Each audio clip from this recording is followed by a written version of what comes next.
नमस्कार, आप देख रहे हैं अपना उत्तर प्रदेश। मैं हूं आपके साथ सचिन चौहान। लखनऊ में कैबिनेट मंत्री संजय निषाद ने काशी में मीट, मांस और मछली की दुकानों को शहर से बाहर स्थानांतरित करने के फैसले का समर्थन किया। उन्होंने कहा कि दुकानों को बंद नहीं किया जा रहा बल्कि उन्हें व्यवस्थित किया जा रहा है ताकि स्वास्थ्य स्वच्छता सुनिश्चित हो सके। साथ ही उन्होंने सरकार के इस कदम को सही और जनहित में बताया। अच्छा हो, आपने कहा बंद नहीं किया जा रहा बल्कि व्यवस्थित किया जा रहा, और निश्चित रूप से व्यवस्थित होना। हाइजीन कहा गया ना कि प्रिवेंशन बेटर देन क्योर। हमको रोग के इलाज से बेहतर है कि हमें स्वास्थ्य की सुरक्षा हो। तो आज के दिन में व्यवस्था देना सरकार का काम है। गलियों से गंदगी हटाकर अगर एक जगह व्यवस्थित हो जाए तो जैसे दुनिया में है ग्लोबलाइजेशन है, दुनिया में व्यवस्था, जिसके लिए धन्यवाद देता हूँ सरकार को कि कम से कम एक कदम उठाया। सर, पश्चिम बंगाल कानपुर देहात दौरे पर पहुंचे बीजेपी के प्रदेश अध्यक्ष पंकज चौधरी ने संगठनात्मक बैठकों में हिस्सा लेकर आगामी चुनाव की रणनीति पर चर्चा की है। उन्होंने कार्यकर्ताओं को बूथ स्तर तक संगठन मजबूत करने का मंत्र दिया। वहीं उन्होंने मीडिया से बातचीत करते हुए इंडी गठबंधन पर निशाना साधा। क्या कुछ उन्होंने कहा, एक बार सुन लेते हैं। देखो, भारतीय जनता पार्टी का कार्यकर्ता सदैव काम करता रहता है। 365 दिन काम करता है, चुनाव हो या चुनाव ना हो। ये सही है कि चुनाव जब आता है तो थोड़ा सा और रणनीति चेंज करनी पड़ती है। जैसा आपने कहा कि 2024 के रिजल्ट के बारे में, उस रिजल्ट में कहीं ना कहीं ये अफवाह उड़ाया गया कि संविधान बदल दिया जाएगा, संविधान संशोधित कर दिया जाएगा। 2 साल से ज्यादा दिल्ली सरकार हो गई, कहीं कोई परिवर्तन हुआ? तो झूठ बोल करके राजनीति क्षणिक हो सकता है, तो दूरगामी नहीं चलता है। और अब देखें कि 2024 के बाद चाहे वो हरियाणा का चुनाव हो, चाहे वो दिल्ली का चुनाव हो, चाहे वो महाराष्ट्र का चुनाव हो, चाहे वो बिहार का चुनाव हो, और अभी हाल ही में बंगाल का 200 से ज्यादा 207 सीट भारतीय जनता पार्टी के कार्यकर्ताओं ने बंगाल जैसे प्रदेश में भी जीत का परचम लहराने का काम किया है। और मुझे पूरा विश्वास है कि अपने कार्यकर्ताओं के बल पर, और जो 12 साल तक प्रधानमंत्री जी ने काम किया है और जो 10 साल तक योगी जी ने काम किया है, उन दोनों कार्यों के आधार पर उत्तर प्रदेश में 2017 से भी बड़ा बहुमत लेकर के हम चुनाव जीतेंगे। देश में बहुत पार्टियां हैं, देश में बहुत पार्टियां अपना अपना कार्यक्रम करती रहती है, वो भी कार्यक्रम हुआ। इंडिया अलायंस अगर आप देखो, इंडिया अलायंस की हम क्या बात करें, 40 साल पुराना संबंध कांग्रेस और डीएमके का था, और जरा सा सत्ता से वो दूर गए और डीएमके का साथ छोड़ने में 1 मिनट भी कांग्रेस को नहीं लगा। बंगाल की भी हालत आप देख रहे हो, झारखंड मुक्ति मोर्चा की भी हालत देख रहे हो, तो इंडियन अलायंस का कोई मतलब नहीं रह गया। अयोध्या में सपा सांसद अवधेश प्रसाद ने घरेलू गैस सिलेंडर की कीमतों में बढ़ोतरी को लेकर केंद्र सरकार पर निशाना साधा। उन्होंने कहा, बढ़ती महंगाई, ईंधन कीमतों में वृद्धि, किसानों की समस्याएं देश की कमजोर होती अर्थव्यवस्था का संकेत है। साथ ही अवधेश प्रसाद ने सरकार की आर्थिक, विदेश और कृषि नीतियों पर भी सवाल उठाते हुए इसे पूरी तरह से विफल बता दिया। देखिए, हमारे देश की अर्थव्यवस्था बिल्कुल चरमरा गई है, और जिसका नतीजा है कि आपने देखा कि अभी डीजल पेट्रोल का दाम 10 दिन के अंदर 4 बार बढ़ा, और एलपीजी रसोई गैस का दाम एक मुश्त 29 रुपये बढ़ गया, और 2 बार बढ़ा। तो ये बहुत देश की अर्थव्यवस्था बहुत ही खतरनाक मोड़ पर चली गई है। सरकार का न तो कोई इरादा है, न कोई योजना है इसको सुधारने का, और इसका कारण है कि हमारे देश की अर्थव्यवस्था की चाबी अमेरिका के राष्ट्रपति के हाथ में चली गई। जब तक अमेरिका के राष्ट्रपति ट्रंप से हमारे संबंध खत्म नहीं होंगे, जब तक हम उनको दूर नहीं करेंगे, हमारी अर्थव्यवस्था नहीं सुधरेगी। वाराणसी में कांग्रेस प्रदेश अध्यक्ष अजय राय ने घरेलू गैस सिलेंडर की कीमतों में बढ़ोतरी को लेकर केंद्र सरकार पर तीखा हमला बोला है। उन्होंने कहा कि राहुल गांधी ने पहले ही आर्थिक संकट की चेतावनी दी थी, जो अब सच साबित हो रही है। साथ ही अजय राय ने आरोप लगा दिया कि सरकार ने चुपचाप गैस के दाम बढ़ाकर जनता पर अतिरिक्त बोझ डालने का काम किया है।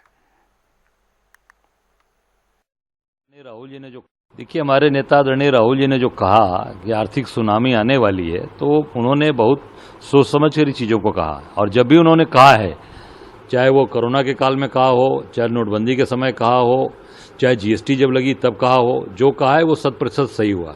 आप देख सकते हैं, जब से उन्होंने बोला राहुल जी ने कि आर्थिक सुनामी आ रही है, देखिए आर्थिक सुनामी आ गई। पूरा देश रात को सो रहा है।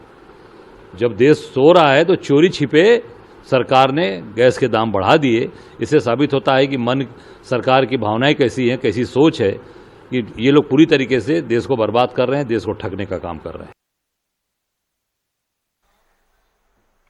और फर्रुखाबाद की सातनपुर आलू मंडी में अहिल्याबाई होलकर की 301वीं जयंती पर भव्य कार्यक्रम आयोजित हुआ, जिसमें केंद्रीय राज्य मंत्री एसपी सिंह बघेल वो शामिल हुए हैं। जहां पर कार्यक्रम में उनका भव्य स्वागत हुआ। वहीं मंत्री ने अहिल्याबाई होलकर के योगदान को याद करते हुए उन्होंने मंदिरों के पुनर्निर्माण और समाज को जागरूक करने का ऐतिहासिक कार्य किया है। मैं धन्यवाद देना चाहूंगा कुलदीप पाल, उनकी पूरी टीम को, हमारे सांसद मुकेश जी को, नगर पालिका के चेयरमैन, सभी विधायकों को कि प्रातः वंदनीय पूर्व लोकमाता अहिल्याबाई होलकर की 301 जयंती को मनाया है। और साथ ही नगर पालिका की जमीन पर मुकेश राजपूत जी और अध्यक्ष जी के सहयोग से एक बहुत ही अष्ट धातु की मूर्ति का स्थापित हुआ है। तो इनको मैं आभार प्रकट करना चाहूंगा। जो जाति वर्ग क्षेत्र धर्म पुरखों का सम्मान नहीं करता वो आगे नहीं बढ़ता है। जयंतियों से जागृति आती है, जागृति से सोच बदलती है, सोच से संघर्ष करने की क्षमता, संघर्ष से सत्ता, सत्ता से इतिहास बनता है। इसलिए ये मूर्ति आने वाली पीढ़ियों को हमेशा प्रेरणा देती रहेगी। परीक्षा में शामिल होने वाले अभ्यर्थियों की सुविधा के लिए पूर्वोत्तर रेलवे ने गोरखपुर लखनऊ के बीच विशेष अनारक्षित परीक्षा स्पेशल ट्रेनों का संचालन शुरू करने का निर्णय लिया है।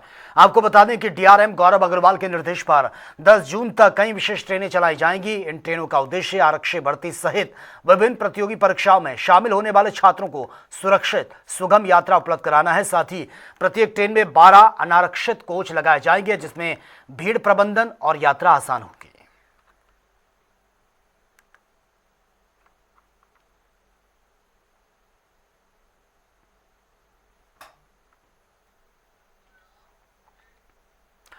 हापुड़ में उद्योगपति के घर करोड़ों रुपए की डकैती के मामले में पुलिस अधीक्षक ने बड़ी कार्रवाई की है। दरअसल घटना के बाद 5 दिन बाद थाना हापुड़ देहात प्रभारी निरीक्षक नीरज कुमार को हटा दिया गया।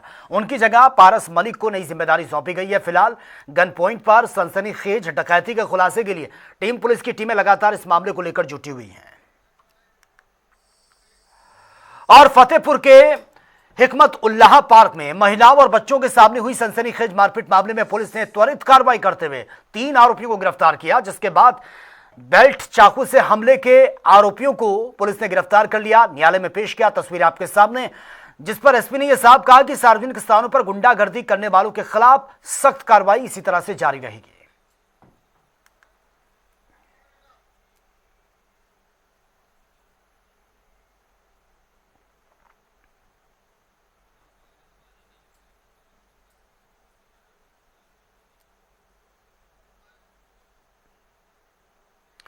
और भीषण गर्मी के बीच दुधवा टाइगर रिजर्व में वन्य जीवों के लिए विशेष जल प्रबंधन ये किया गया और रिजर्व के 250 वाटर होल्स में सोलर जो वाटर लिफ्टिंग सिस्टम है उसको लगातार पानी इससे पहुंचाया जा रहा है, जिससे बाघ, हाथी, गैंडा, भालू और तमाम तरीके के जो जीव हैं वन्य जीव उनको गर्मी से राहत मिल रही है। वहीं वन विभाग की टीमें लगातार मॉनिटरिंग कर रही हैं और व्यवस्थाओं को सुचारू बनाए हुए हैं।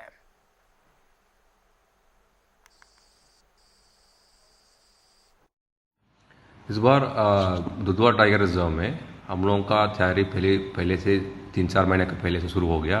खासतौर से नवंबर से हम लोग इसमें लगा हुआ है। हम लोगों को फोरकास्ट मिला है इस बार बहुत भीषण गर्मी होगा और एल नीनो का भी इफेक्ट ज़्यादा होंगी, इसलिए हम लोग इसका तैयारी पहले से किया गया है।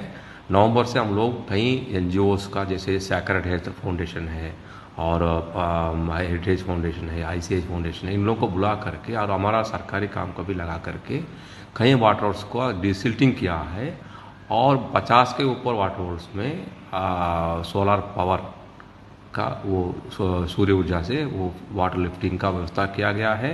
ये सभी काम फरवरी का अंत तक खत्म हो चुका है।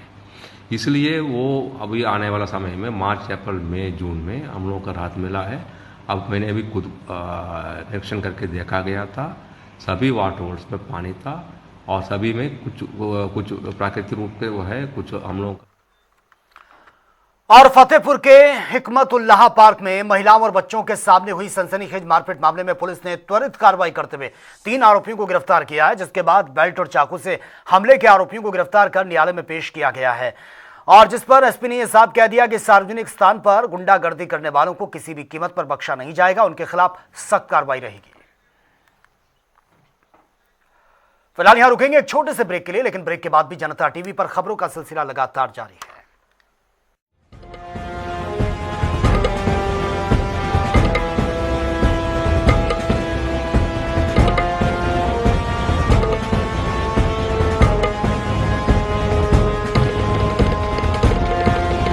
पतंजलि कच्ची घानी शुद्ध सरसों के तेल में शुद्धता की झांस है ऐसी जो लाती है आंखों में पानी, और जब परोसो तो आए सबके मुंह में पानी।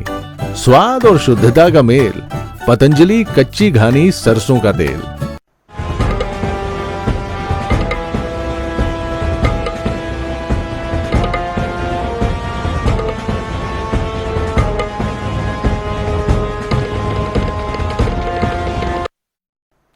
और वहीं केंद्रीय मंत्री रामदास अठावले वाराणसी पहुंचे हैं, जहां पर उन्होंने विपक्ष पर जमकर निशाना साधा। उन्होंने कहा कि प्रधानमंत्री नरेंद्र मोदी को चुनौती देना आसान नहीं है, क्योंकि उनके पास मजबूत जन समर्थन और बहुमत है। और साथ ही उन्होंने नीट मामले में सरकार की गंभीरता दोहराते हुए कहा, दोषियों पर सख्त कार्रवाई होगी। मुझे लगता है कि राहुल गांधी जी संविधान खाली दिखाते हैं, लेकिन संविधान की बातें नहीं बताते हैं।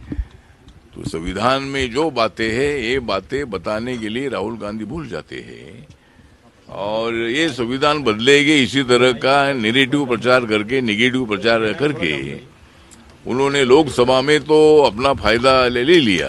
कांग्रेस पार्टी की 44 सीटों में से 99 सीटें चुनकर आई, लेकिन सरकार बनाने में मतलब कांग्रेस पार्टी आज उतनी ताकतवर नहीं है। आज भारतीय जनता पार्टी सबसे बड़ी ताकत के रूप में आज पूरे देश में खड़ी है और नरेंद्र मोदी जी का नेतृत्व सबको साथ में ले जाने वाला नेतृत्व है, देश के विकास का नेतृत्व है। किसान है, गरीब है, महिला है, युवा है, ये सबको न्याय देने वाला उनका नेतृत्व है। तो इसीलिए उनके साथ स्पर्धा करना बिल्कुल ठीक नहीं है और नरेंद्र मोदी जी को बदलना है बच्चों का खेल नहीं है। नरेंद्र मोदी जी ताकतवर है, उनके पास मेजॉरिटी है और मोदी जी को कोई हटा नहीं सकते हैं, ऐसा मेरा इसके संबंध में मानना है। सर, एक कॉकरोच जनता पार्टी अभी चल रही है बहुत तेज, आप लगता है इस तरीके? मुझे लगता है कि कॉकरोच जनता पार्टी जो है ये मतलब अमेरिका में रहने वाले एक स्टूडेंट ने मतलब ये पार्टी बनाई है और हर एक को पार्टी बनाने का अधिकार है, लेकिन जिस तरह नीट एग्जाम में जो भी कुछ गड़बड़ी हुई है उसके लिए हमारी एचआरडी मिनिस्ट्री धर्मेंद्र प्रधान जी, हमारी माननीय मोदी जी की सरकार भी इसके लिए सीरियस है। उत्तर प्रदेश में विधानसभा चुनाव 2027 की तैयारियां शुरू हो चुकी हैं और ऐसे में बीजेपी एक बार फिर से अपने संगठन को धार देने में जुटी है। पिछले 9 सालों में बीजेपी ने प्रदेश अध्यक्ष पद पर कई चेहरों को मौका दिया और हर नियुक्ति के पीछे जातीय और सामाजिक समीकरण को साधने की रणनीति भी साफ तौर पर नजर आई। आखिर कैसे प्रदेश अध्यक्षों के जरिए बीजेपी ने अपने वोट बैंक को और भी ज्यादा मजबूत किया और चुनावी साल में संगठनात्मक बदलाव क्या संदेश देगा, जानने के लिए देख लेते हैं रिपोर्ट। उत्तर प्रदेश में विधानसभा चुनाव 2027 की तैयारियां बिल्कुल तेज हो चुकी हैं। वहीं अगर बीजेपी की बात करें तो बीजेपी भी पूरी तरीके से कमर कस चुकी है। वहीं अगर पिछले 9 सालों की बात करें तो बीजेपी उत्तर प्रदेश में जो अपने प्रदेश अध्यक्ष बनाए, उन प्रदेश अध्यक्षों के पीछे कहीं न कहीं देखा जाए जातीय समीकरण दिख रहा था। उसके बाद अगर बात करें 2027 का, तो 2027 का विधानसभा का चुनाव सामने है और उसके बाद बीजेपी ने पंकज चौधरी को प्रदेश अध्यक्ष बनाया है।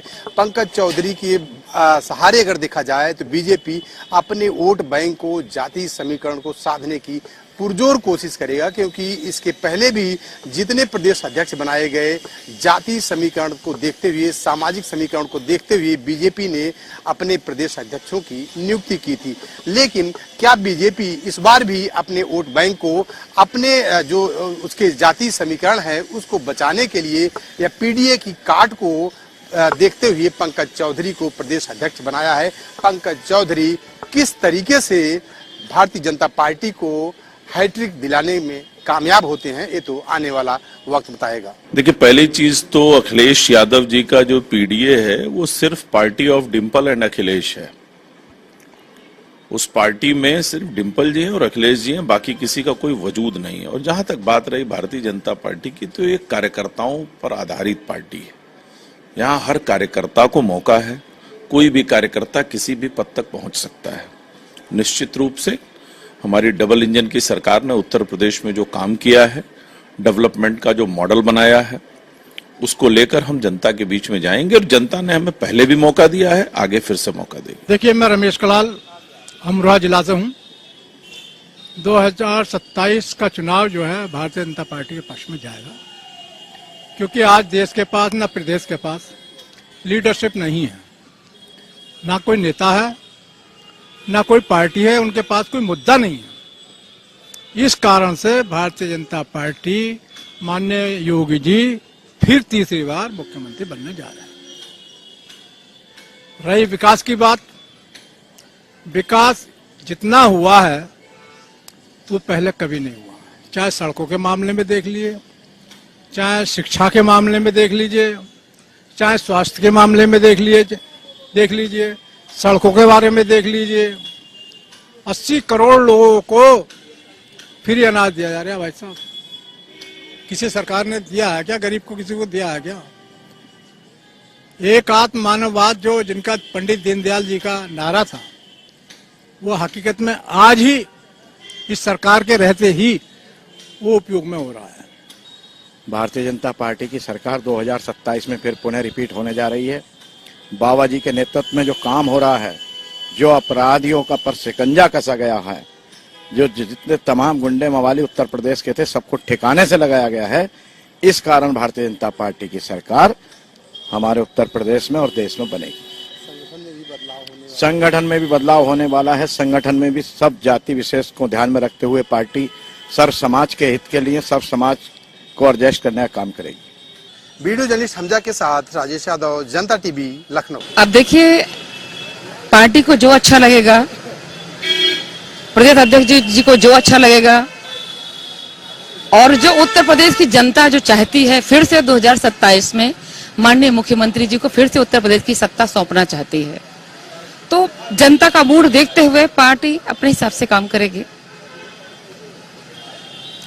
जनता का मूड भी यही है कि 2027 में फिर से उत्तर प्रदेश की सरकार, भाजपा की सरकार, माननीय मुख्यमंत्री जी योगी आदित्यनाथ जी फिर से मुख्यमंत्री बने। यूपी की राजनीति में जाति समीकरण जितने ही महत्वपूर्ण है, उतना ही अगर देखा जाए तो बीजेपी के संगठन में जो नियुक्तियां हैं वो भी उतना ही महत्वपूर्ण है।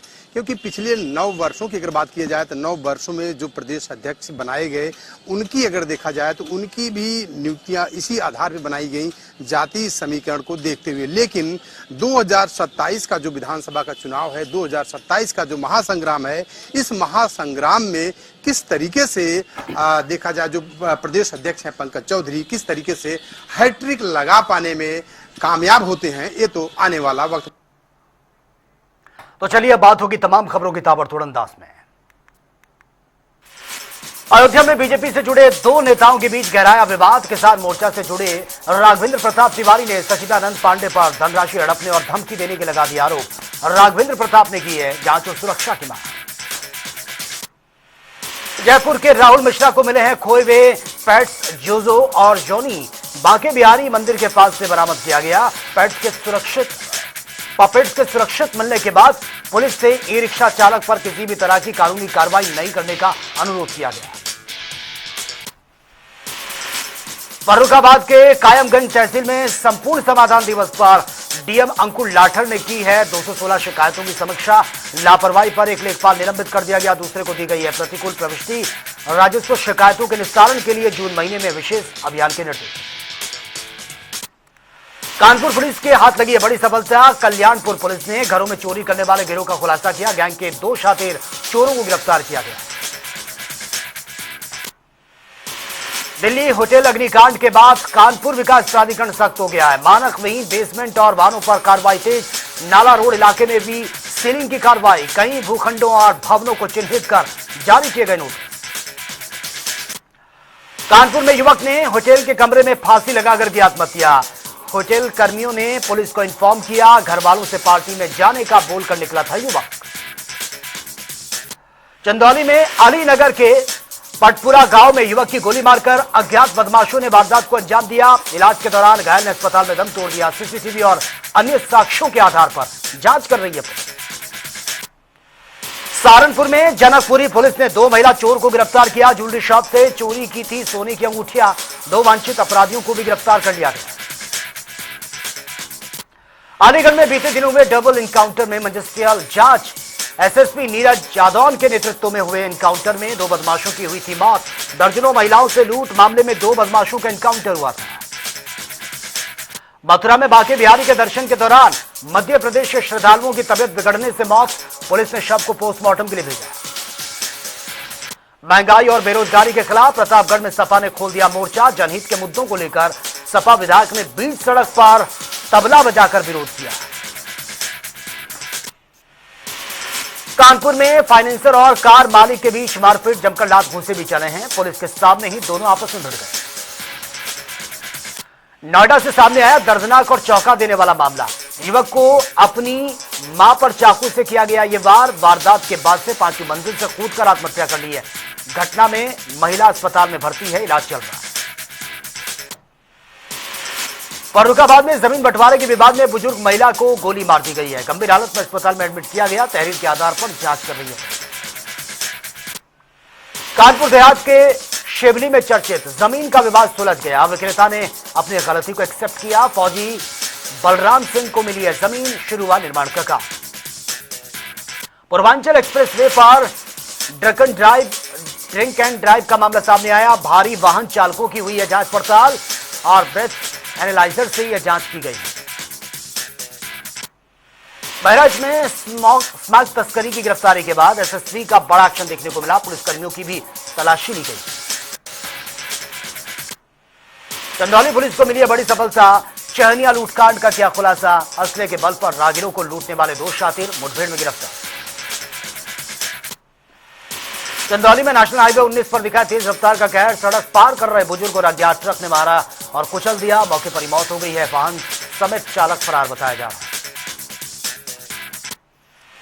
सहारनपुर में पुलिस मुठभेड़ में पशु चोर घायल हो गया। साथ ही गिरफ्तार है। चोरी की भैंस समेत कब्जे से तमंचा, खोखा, जिंदा कारतूस बरामद।